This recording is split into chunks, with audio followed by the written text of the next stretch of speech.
Need help? Call our cybersecurity team and book a consultation with us today.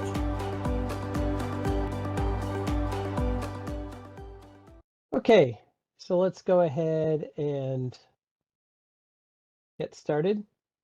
So today we're talking about basically edge security for your routers. So when I'm talking edge security here, I'm really going to be talking mostly about internet-facing routers, like routers that are directly on the internet that maybe your company does ingress egress to get to the internet.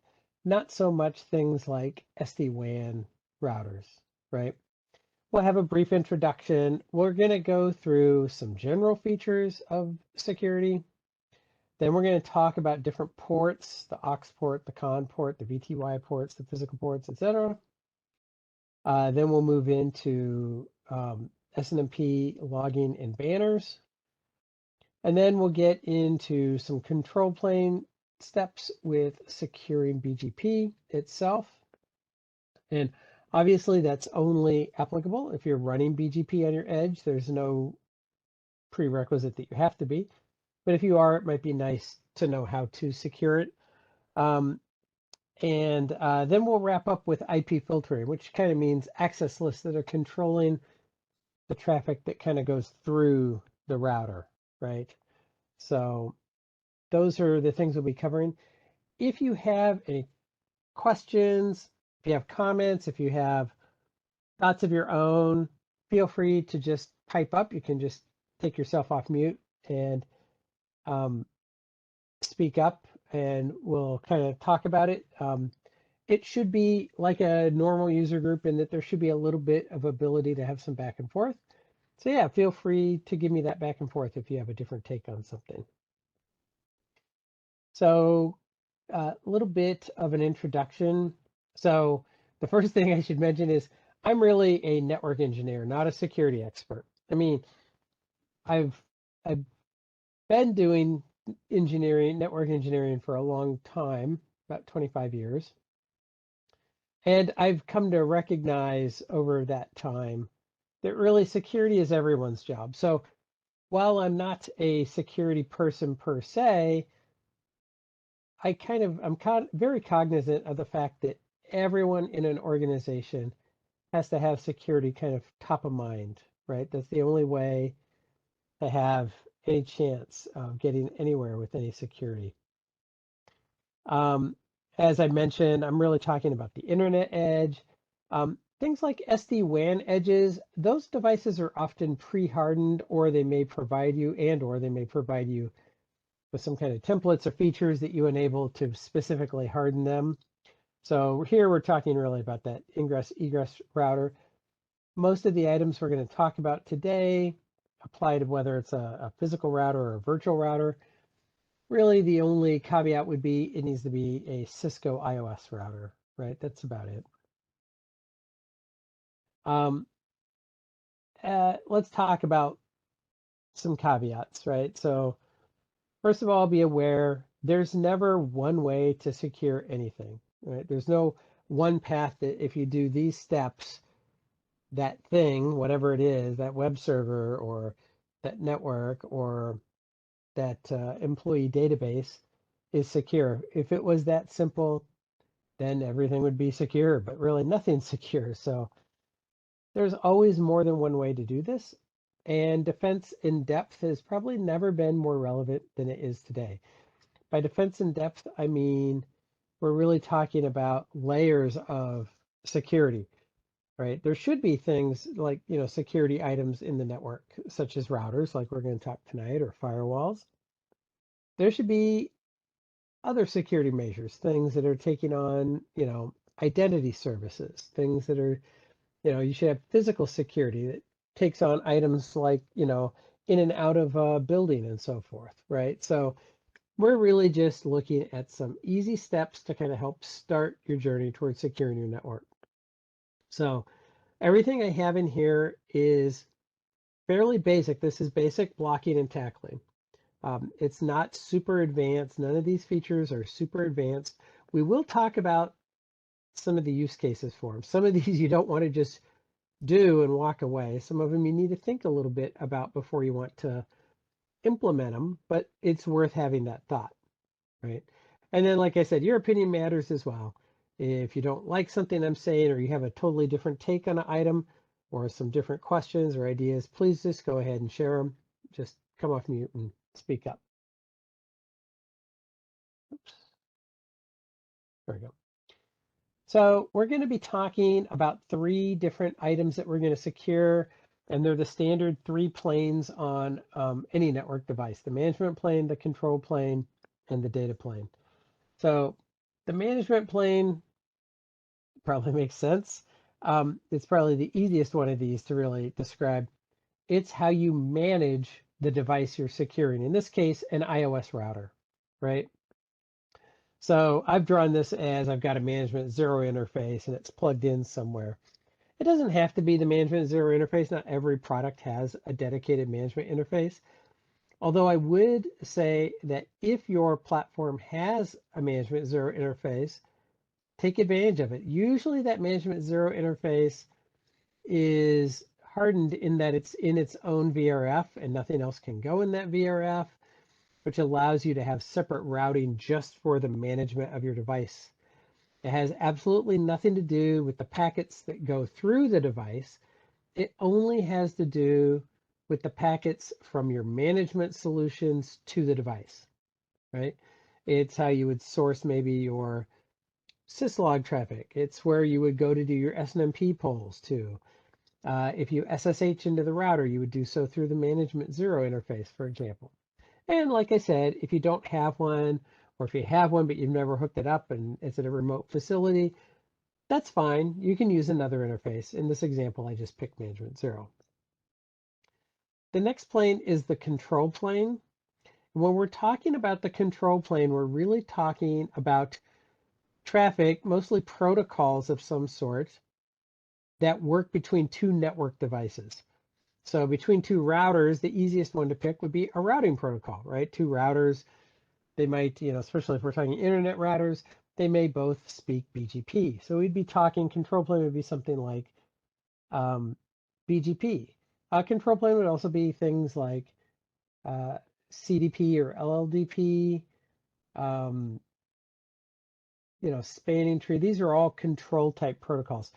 They're protocols that run between the various network devices for some purpose, and we want to secure that because obviously if someone could attack, say, our BGP session, they may be able to interrupt our ability to get to or from the internet.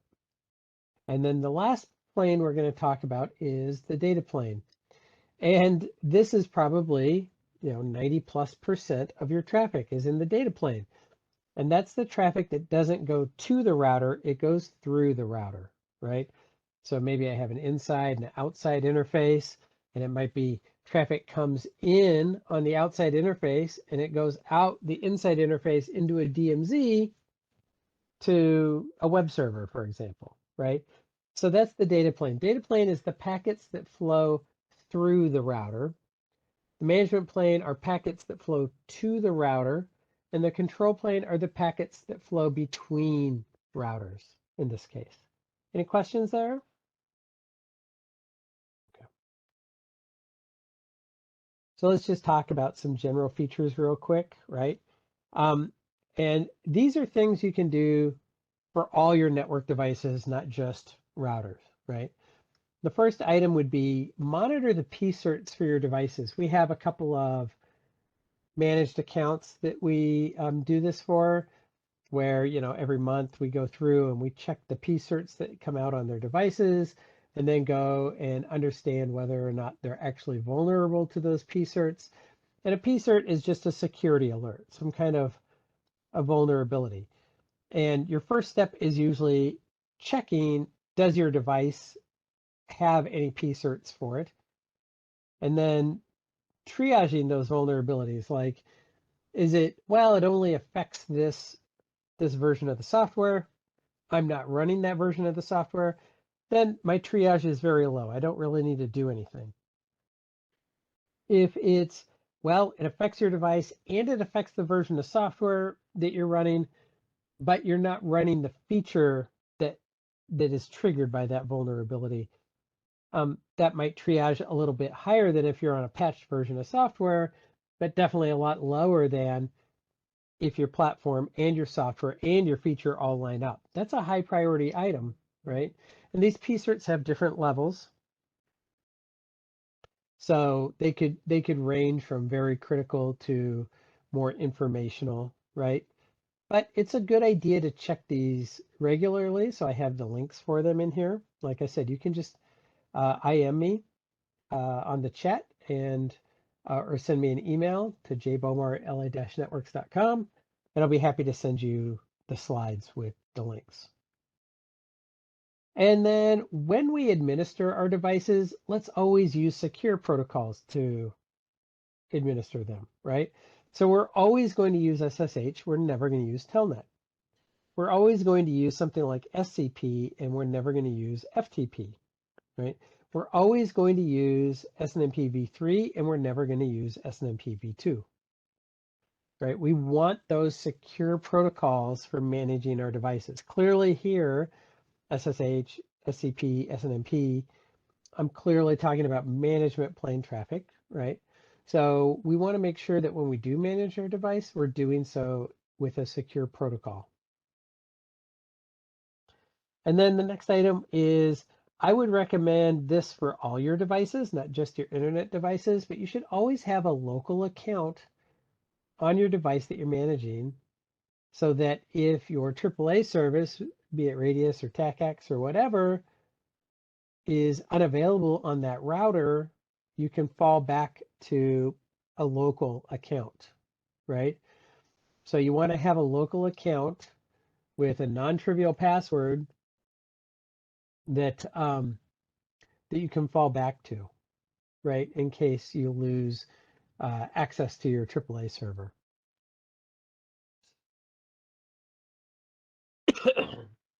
And when we are creating those local accounts, we're always going to use secrets, never use passwords.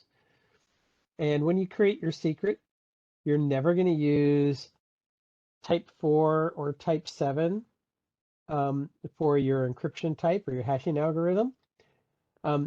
You could use type 5 or MD5, which is, I believe, still the default, but I'd highly recommend you use either type 8 or type 9. These are far more secure. The hashing algorithm has a lot more bitwise strength in it so that you're better protected, right?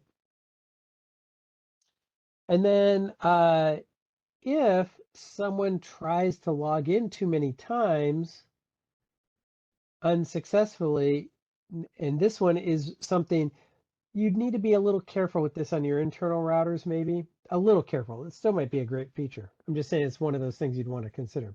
But on your external router, something like a dictionary attack is actually highly probable that someone may probe you a little bit and see, now let me just see if they've got some like a user account called admin. And let me try password is password. No, okay, let me try admin and password is admin or Cisco. You don't want to just allow someone to bang away at that account, right?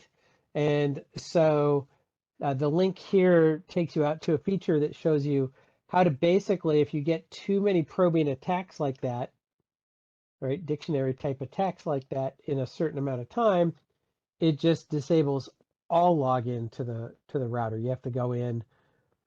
You either have to wait for the lock to expire, or you go in through something like the console port maybe and unlock it that way. But but that way you just lock all access out of the router, and it sends a syslog message so that you get alerted, right? So because it locks the entire router, and because you might have a lot more people SSHing in for management on your internal routers, you want to think a little bit about whether you want to do this on an internal router or not. It's not a bad feature at all. In fact, I have a number of accounts that use this feature on all their network devices, but it's something worth discussing before you just do it. There is a watered down version that instead of locking all accounts, leaves any privilege level 15 accounts, but a security person would argue that's the worst account to leave open. 1 second. Sorry about that. I have a little bit of cough. Okay, so again, sticking with general features, let's talk about services.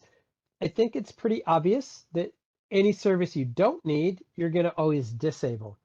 Any service that helps keep you a little more secure, you're going to enable, right? I'm not going to talk through all these services, but ones that we always want to disable, we always want to disable the TCP and UDP small servers. You want to disable the boot piece server. The boot P server is basically if you don't have a configuration on the device, but rather when it boots up, it reaches out via boot P to download its configuration, right? So no one would configure a router, especially an edge router, that way these days. So just go ahead and disable that service. The no service DHCP, you need to be a little more careful about if your router is acting as a DHCP server or if it has an interface configured for DHCP access or addressing, you maybe have to leave that one enabled. You're always going to disable the HTTP server on all your network devices. And you're probably going to disable the HTTPS server.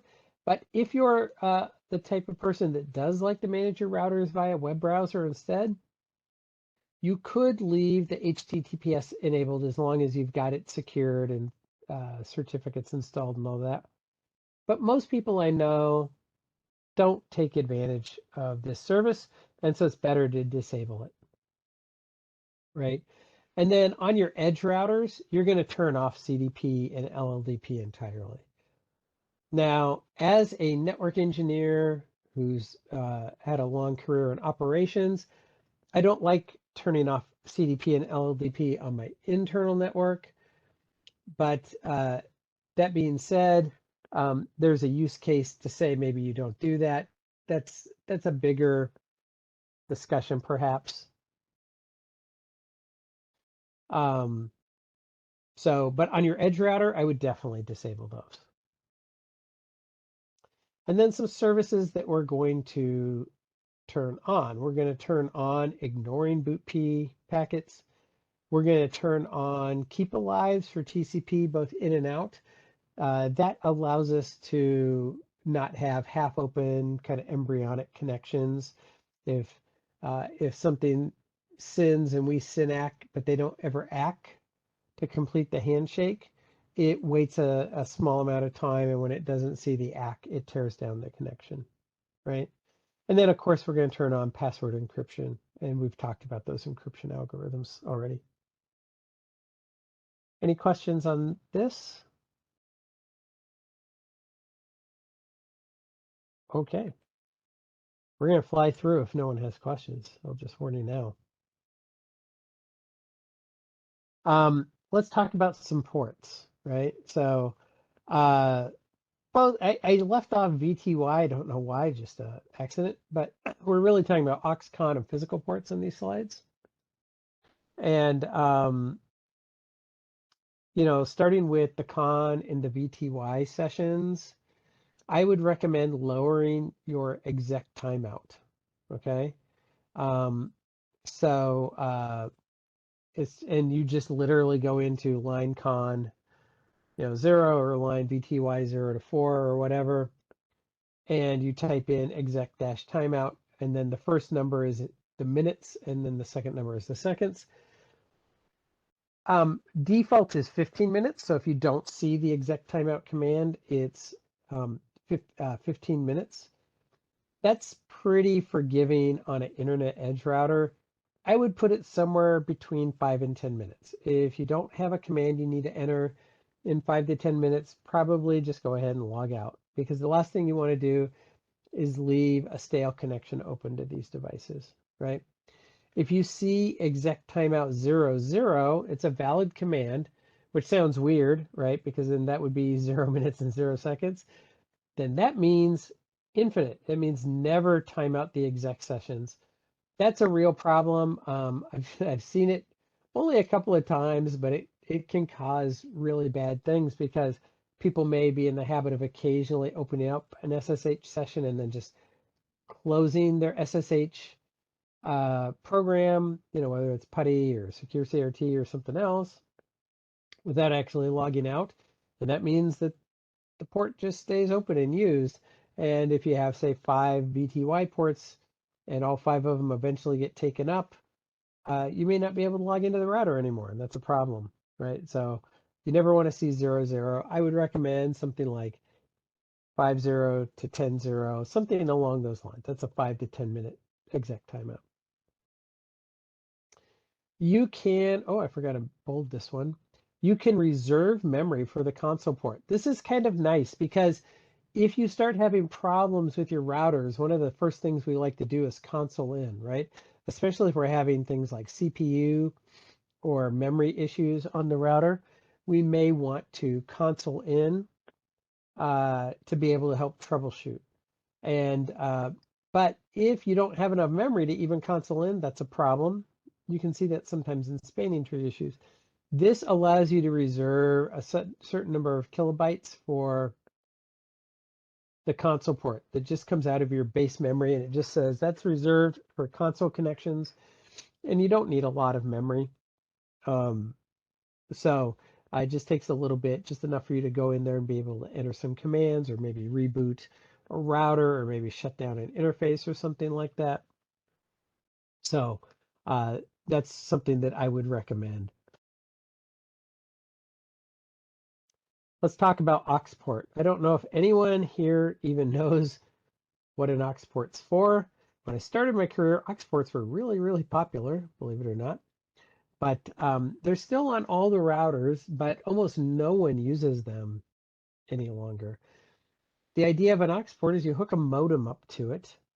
And if you can't get in any other way, you could dial into your router, come in through the aux port, and then, configure or troubleshoot your router via the aux port, right, through that modem connection. But since it's 2022 and no one really uses modems much anymore, I mean, I do have a few people that still put modems on their routers. And so in that case, you wouldn't want to disable the aux port. But assuming you don't have modems on all your routers, you do want to disable it. And it would be great if there was a command like line aux 0, and then I could just say shut, and it just shut down all ability to use the aux port. But there isn't. And so instead you can do transport input none, transport output none, no exec timeout of 1 second, and no password. This effectively is the same as shutting it down. If anyone were to get physical access to your router, which I know that's there's a lot of bad things that are going to happen if someone has physical access to your router. Believe it or not, you can use the aux port to take control of the console port. Use something called a reverse telnet, and we used to use it pretty often actually when there might be a problem, like you could dial in, but someone had disconnected the COM port or something. You dial in and you'd say, okay, can you run this connection over to the aux, or from the aux port over to the COM port or something. But again, no one really does that. But if you just disable that aux port, then even if someone had physical access, they can't use that aux port to try to reverse telnet in on the con, and then maybe change your configs.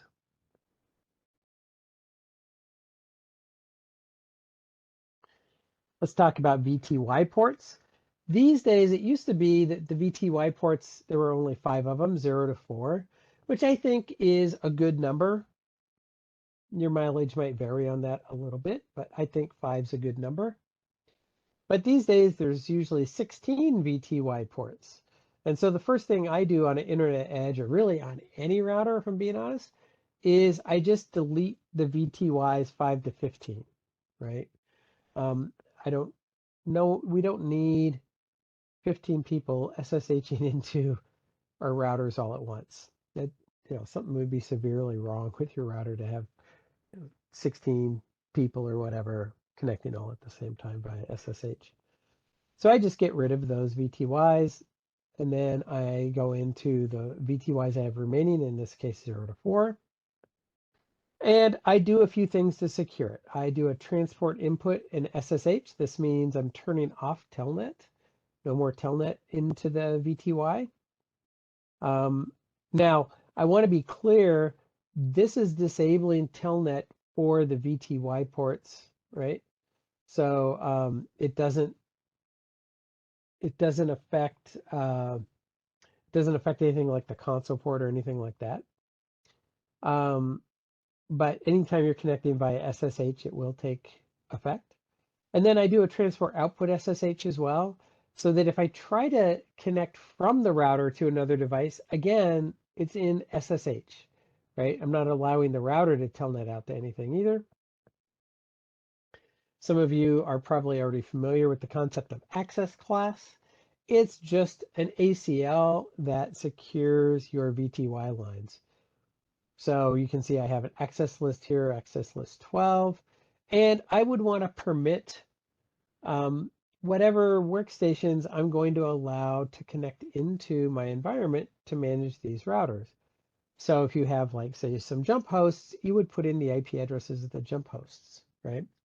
Or if you have some management stations, you would put in the IP addresses of the management stations. Or if you have a management subnet or a couple of management subnets, you can put in the management subnets. You would never want to just allow anyone to SSH in, because then people from the internet could try to SSH in, right? No one wants that. So we secure our VTYs with an access class. And you would have to check this. It used to be the case that an access class did not allow a named ACL.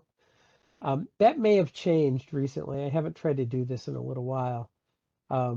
So if you could use a named ACL, I highly prefer named ACLs because 12 means nothing. But if I say access class SSH only in, you're pretty sure that that access list is only for SSH, right? So if you can do a named ACL, I'd recommend that. Well, let's talk about physical interfaces.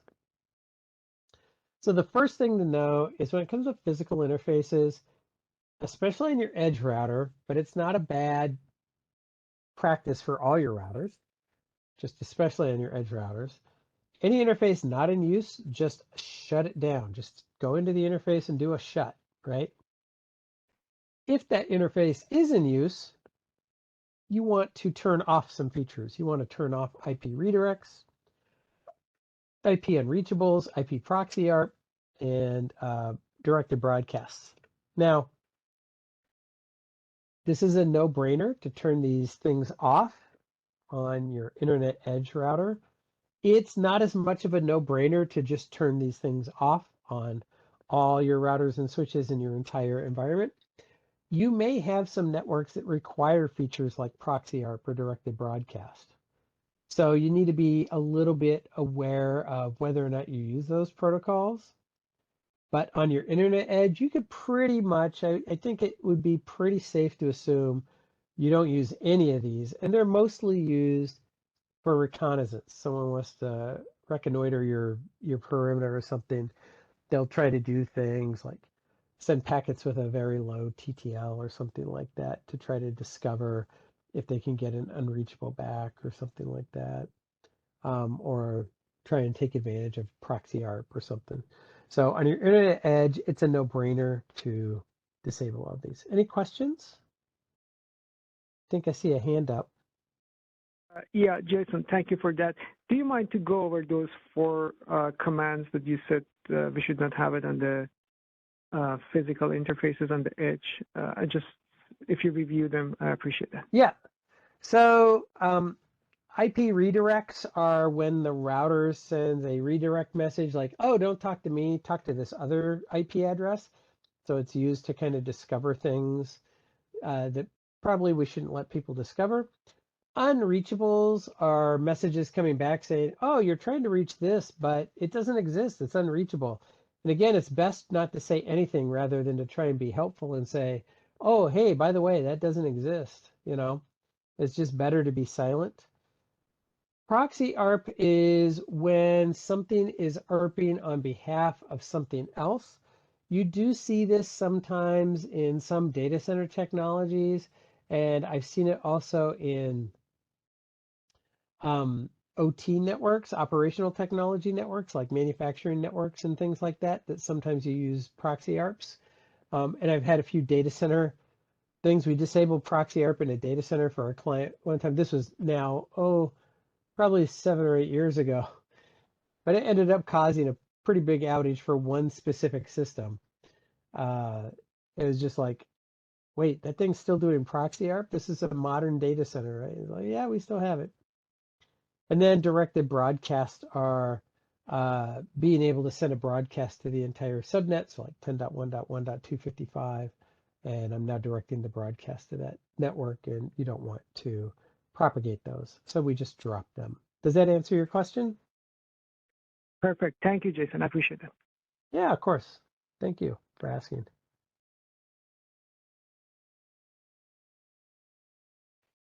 Okay, let's talk about, so a lot of these things are the management plane, right?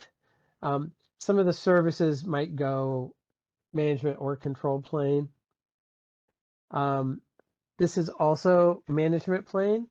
The banners may be less management. Well, I guess it'd still technically be management plane. So I think this is our last management plane security slide. So let's talk about SNMP. It's either funny or sad, depending on your point of view, how poorly adopted SNMP version 3 still is, which provides good authentication and good encryption. And yet most people still deploy SNMP v2, which doesn't require authorization or support encryption, right? You can do things to lock down SNMP2 from who's authorized and who's not, but it's by IP address, which is a bad way to do that. And there's no way really to encrypt it. So always use SNMP v3. I have a link on this slide that has a pretty good website which covers SNMP v3 in depth. And I like the way that they cover it because they keep it high level enough that you're not reading like like an RFC spec that can get pretty boring. They keep it high level enough that that you're able to kind of follow it, and it's not 50 pages long or anything like that, but it's in the weeds enough that you feel at the end of it like I can totally configure SNMP v3 and I understand why I want to, right?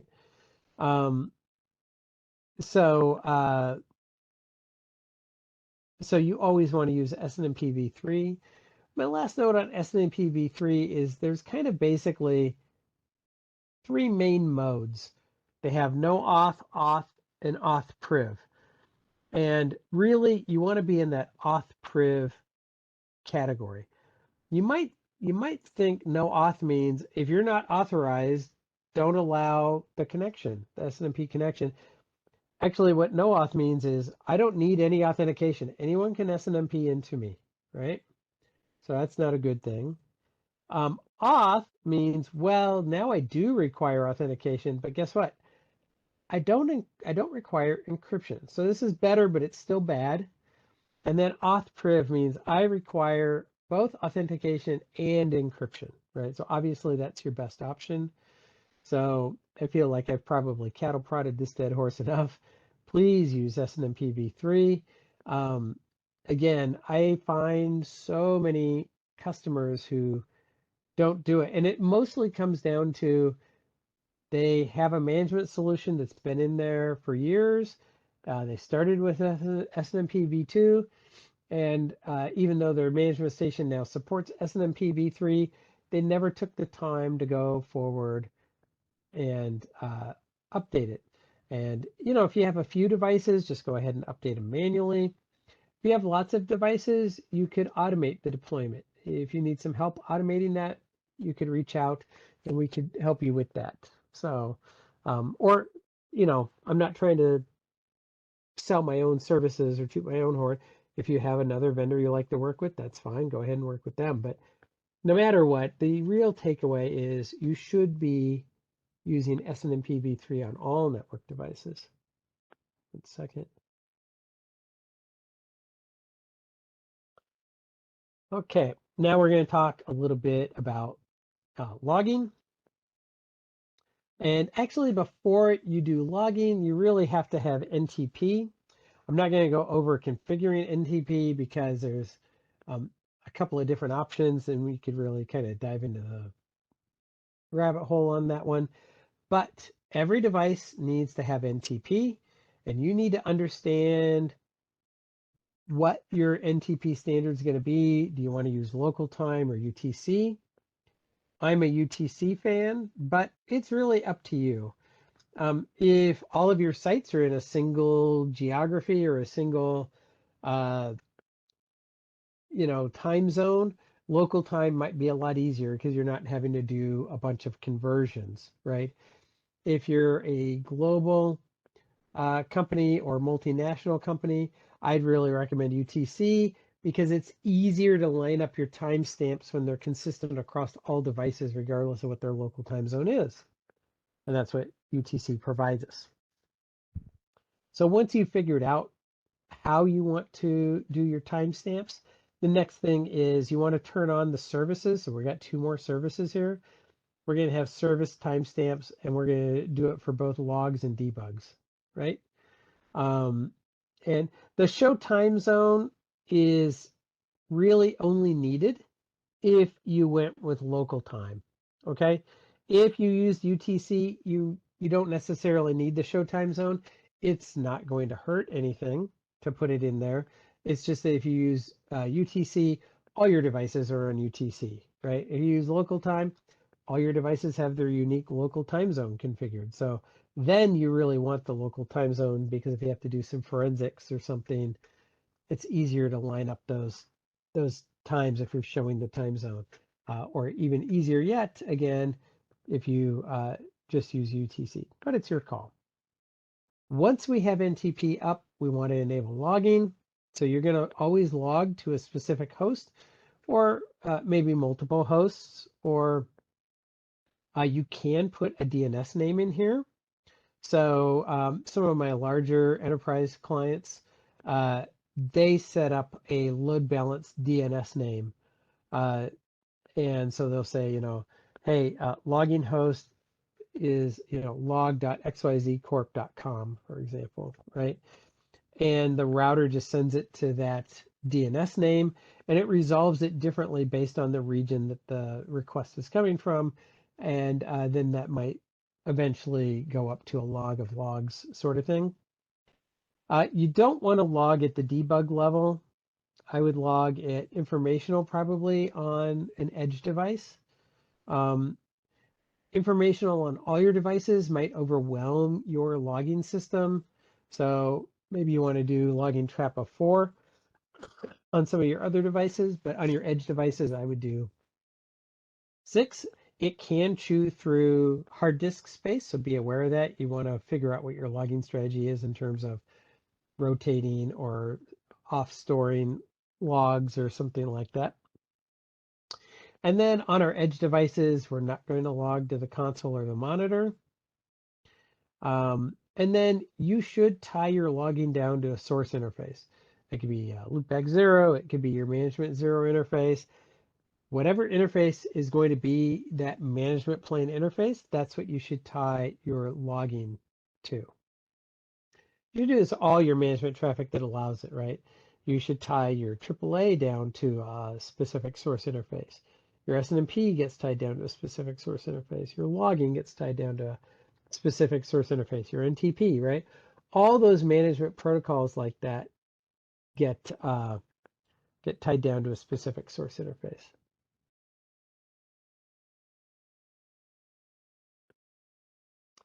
And finally, banners. I've got a link in here to read a lot more about banners. They come in a couple different flavors. I usually use Banner Exec. I really have no reason to use Banner Exec other than I've been doing it like that for 20 plus years. If you prefer MOTD or something else, then go for it. As long as you have a banner on there, the banner should make it very clear. The banner should make it very clear that only authorized people can be logged in here, that they are subject to civil and criminal penalties, things like that, right? And everything is logged and monitored. You should never, ever have personal information in here. You should never say, if you think you've connected to this router on error, please call the help desk at 1-800-I love to help or something like that. That'd be a terrible security practice because they've got a phone number to call and try to recover an account that they don't even have or something like that, right? So I'd say keep it simple and keep it direct. You could consider that you may want to involve your legal counsel if your company has legal counsel. I've had pretty mixed results with this. I've had one customer who their legal counsel actually was all over it and kind of talked exactly like, okay, yes, we want you to do this and we want you to do this and da da da. Most of the times when companies contact their legal counsel in-house, they said, I don't know what that means. What do you want me to do? And then they say, yeah, nothing, I'll take care of it. Or they ask a bunch of questions that have nothing to do. Are you saying that our router's been hacked? No, no, no, no, no. I'm saying I don't want our routers hacked. Well, yeah, you shouldn't let our routers get hacked. No, no. I'm saying I want to put a banner up, right, for these legal things. And if they don't seem to have any idea, you may regret having contacted them. So your mileage could vary on that one, but it's something you may want to consider. I wouldn't call it a hard and fast. Let's now talk about control plane traffic. And the main control plane security I'm going to talk about is really securing BGP. So at a very minimum, you would want to encrypt your BGP sessions. This is a no-brainer. BGP, authenticated BGP is very easy to configure. You just need to agree to a non-trivial secret, and it gets implemented on a per neighbor basis. So if you're connected to two different ISPs, you may want to consider two different passwords. Really, they're secrets, not passwords, right? You may want to consider two different secrets, right? You know, something tough for ISP1, something tough for ISP2. And then you may want to use yet a third password or secret for your iBGP between two routers. Your mileage could vary on that. Maybe that seems too difficult to manage, and so you'd rather just use a single secret. A single secret would be way better than no secrets.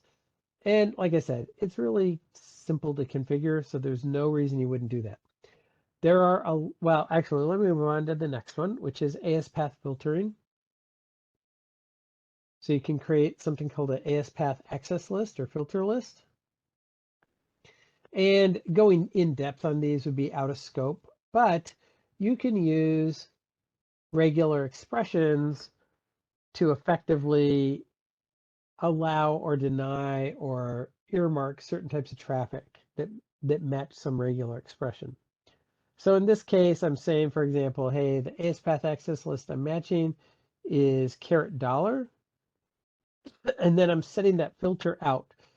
This prevents my AS from becoming a transit AS. So if I'm hooked up to AS2 and AS3 and my AS is 6, 2 cannot talk to 3 through 6, or vice versa. 3 cannot talk to 2 through 6. This $, basically says, unless the AS is 6, my originating AS, then it's a no-go. None of that traffic goes out of my network, right? Now, these are the two no-brainers. I would always authenticate my BGP sessions, and I would always have transit AS protection on. There are plenty of other BGP security measures. There's ones for TTLs. There's other AS path access lists that ensure no one maybe spoofs another AS from your AS or something like that. Those come with a little bit more baggage on both configuration and impact. They could cause some problems. So I'm just not going to look at them here, but It'd be as simple as just Googling for Cisco router BGP security, and you'll come up with a whole list of other options, but these would be my table stakes. These would be my minimums. I would have to do these two at a minimum. Indeed, I can't remember the last time I configured BGP that I didn't have these two commands on. So it's a no-brainer, really. And now we're getting to the data plane. Let me ask you real quick, are there any other questions? Because I'm kind of flying through these. I've only had one question. Did anyone have any questions? Okay, we're going to keep going then. This is really the final section. And this is the one section I'm going to tell you, you need to be a little bit careful on implementing IP filtering. And there's a couple of schools of thought on this. The first thing to keep in mind or consider is usually your edge router has a firewall behind it, and firewalls are incredibly efficient packet dropping machines, right? They're super efficient at dropping packets. So there's a valid question of why would I put in an ACL that drops packets when I've got a really efficient hardware-based packet dropper right behind my firewall or right behind my router in way of a firewall. So that's one thing you could kind of consider is, do you even want to do this? They sometimes call these infrastructure lists, but it's effectively an ACL that protects the data plane from dealing with traffic that shouldn't be coming in. Now, some things might be a little more obvious. I might do things like locking down my BGP, which may well not go through the firewall. So that's a no-brainer. Maybe I do that, right? I lock it down to TCP 179. That's authenticated BGP. And other things would be I may lock down SNMP and SSH on the router to specific IPs for my management stations, right? Or my network management servers or something like that, right? So those are not too bad, and they would maybe make sense to put on any router, really, but definitely on an edge router. Next one is, again, a little less controversial, but you may want to do a little bit of thinking before you do it. Sometimes IP fragmenting IP packets can be problematic for some firewalls, right? And so it might be easier to deny them altogether. So you might want to do a little bit of research based on the firewall you have to find out, is it susceptible to IP fragment attacks, right? And the reason firewalls could sometimes be susceptible to these is you don't have a complete IP packet, you just have a little bit of the header in there. And so the firewall looks at it, sees it's a fragment, sees it doesn't have all the information in there, and then it just allows it through because it says, oh, this is just a fragment that's coming from this previous one. And if you think about it, you should not, there should be no such thing as jumbo frames out on the internet, right? So it should be fairly safe to disable fragments on your router. So again, not too controversial. Now, if your firewall already has fragment attack protection, maybe you don't mind letting them through because again, the firewall might be more efficient at denying them. But you need to do that research. IP options. So this is another one. Sometimes some firewalls don't deal well with packets that have the IP options settings in them. And normally there would be no internet app that uses these. So there's a case to be made for maybe just dropping any options that have been, any packets that have options set in them. But again, this is one, if you're not vulnerable, maybe you don't need to worry about it. 1 second. I apologize, I think I'm coming down with a cold.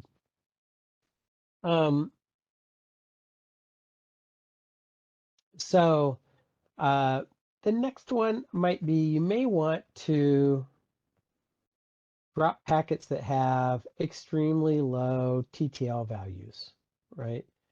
If it's got a TTL of 2 or something like that, it's not going to, it's probably some kind of probe or DOS attack or TTL of 1 or TTL of 0, so something weird like that. So you could drop these. This one's definitely more controversial because there's already better DOS and DDoS protection solutions out there. So you maybe want to consider those instead. And again, you may be able to do this on your firewall, which might be a more efficient place to drop it, right? So, oh, I apologize. So whether you want to enable this or not, it's kind of one of those ones where you're going to have to make your call by doing a little bit of research. And then there's a case to be made for dropping non-routable IP address space, right? This is not all the non-routable IP address space, but this is the stuff that we're all probably aware of, right? 10/8, 172.16/12, 192.168/16, 169.254/16. There's other ones, 100.10/10, I think, 191/8 maybe, 127/8 for sure. You know, you could go to the RFC 1918 document and find all these. Do you want to drop these on a router? Again, it's questionable. It's going to take resources, right? If you drop these. So you need to make that call for yourself. But these are some thoughts you could give. And this is something probably worth, if you're kind of into network security and you want to understand better, it's worth looking into at least, right? And maybe going into a lab and trying it out or something like that and seeing what you think. By the way, there are so many other items I could have put into an infrastructure ACL like this. I kept it again at the kind of the simple level, just kind of give you a feel for what's possible out there. And but when it comes to the data plane stuff, I would be a little more careful with understanding what should or should not be filtered, right? And so just remember, we kind of took these in order. Oops. Coming back to this one, locking down things like the control and management plane, that's probably a no-brainer. It doesn't hurt anything. It only makes your environment better. Fragments, a lot of firewalls still struggle with fragments. Same with IPS, struggles with fragments a lot of times. That might be a valid one. Options, maybe, maybe not. TTL, maybe, maybe not. RC 1918, maybe. I don't know. So it's one of those things you have to kind of consider, how critical is that to you? Let's just have a quick wrap up. Any questions before I go into the wrap up? Sorry, quick one. For IP options, the only one I know is kind of like in the one that I use in the call manager to the gateway, and it's kind of like a keep alive. So my question is, if we're gonna like restrict that and probably ping and other services, what is the best way to understand if a remote edge router is off or down? Like, what other utilities can we use for that to find out the router or the service is off? Well, you can find out if the router is up through things like SNMP polling, for example, or whatever you do for network monitoring, right? So usually I don't use ping, but I see SNMP used quite a lot still. You could use NetFlow as well. So you could kind of get a feel for that. Yeah, if you have things like IP telephony, it would still probably be very safe to enable this because the phone connections are probably coming in on an encrypted tunnel, and they're not going to be, no one's going to see the option that's set inside the encrypted packet. They're just going to see the unencrypted header part. So you'd still be okay, you know, but there's a valid question also of are you really protecting yourself from much by disabling the packets with IP options in them? And it's something you'd have to do a little more research on. And it's possible that it could cause problems. But in general, I don't see it cause problems, if that makes any sense. Does that help answer your question? Yes, thank you, Jason. Yeah, of course. Thank you for the question. Okay, we'll go ahead and kind of hit the wrap up. And these are just reminders of some of the concepts we've touched on, right? We want to remember defense in depth. We're just looking at a single device and a single way to secure it, the Internet Edge Router, right? But you should be securing your routers, your firewalls. You should have MFA on all your devices. You should have access control, identity services. All those things should really be in there. You don't secure anything by doing one thing. You secure things by doing lots of things, right? Remember that everyone works in InfoSec. You need to be your company needs to take it seriously to cultivate a culture where everyone thinks about InfoSec. And I've seen a couple of companies that do this really well. We've partnered with a company before that does these short, like 1 to 2 minute training videos or something like that. I've got a client that they host free cybersecurity sessions for like every month or something like that. So you kind of come in and join like a WebEx during your lunch hour.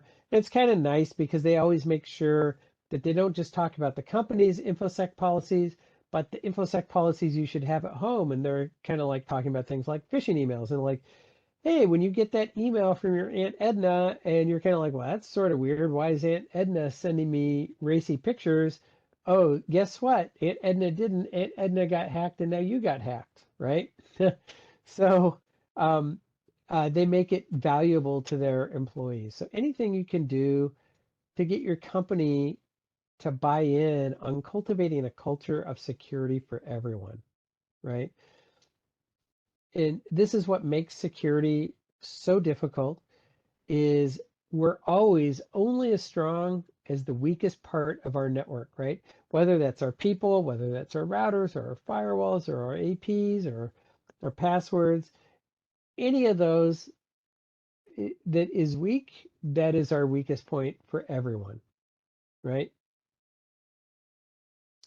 I would recommend these days you always plan for what you're going to do when you're breached. Always have a plan ready so that when you're breached, you know what to do. Do you have a hope that you're never going to use such a plan? Of course you have that hope.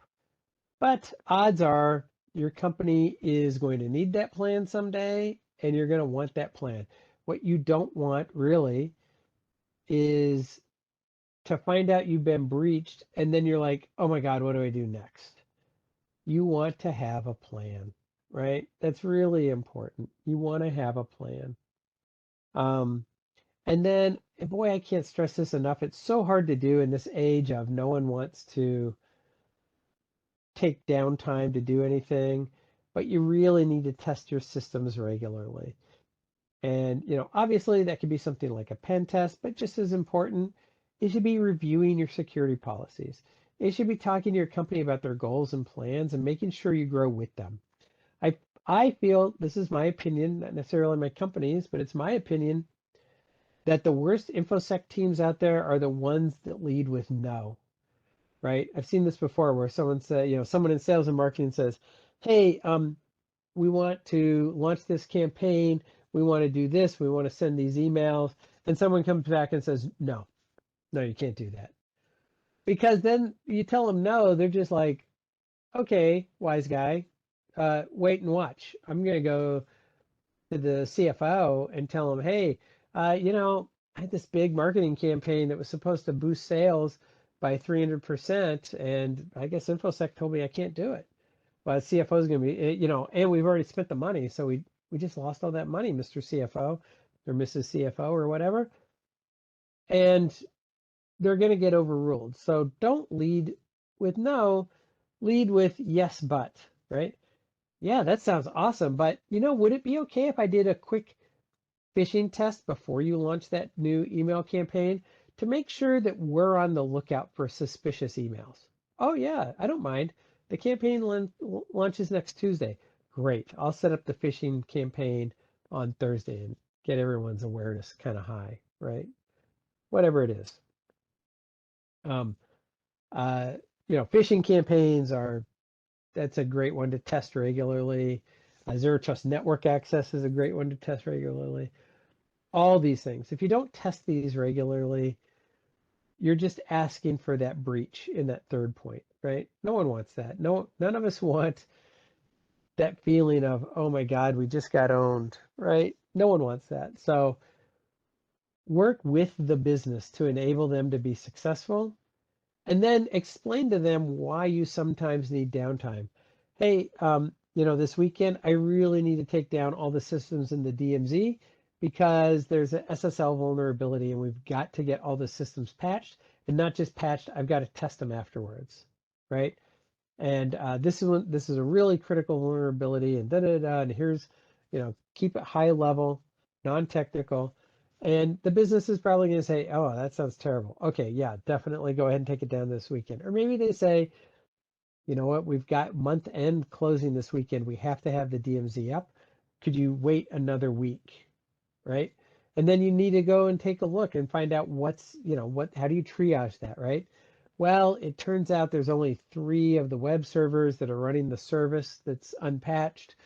I guess I could do this, but could I block access to these 3 servers? Or could I put in an ACL that blocks certain type of traffic or something like that? So try not to say no, try to say yes, but, if that makes any sense. Hopefully it does. And that's all I have. I want to thank everyone for taking the time to join us tonight. Like I said, you can reach out to me at jbomar@la-networks.com, and I'll be happy to send you the slides.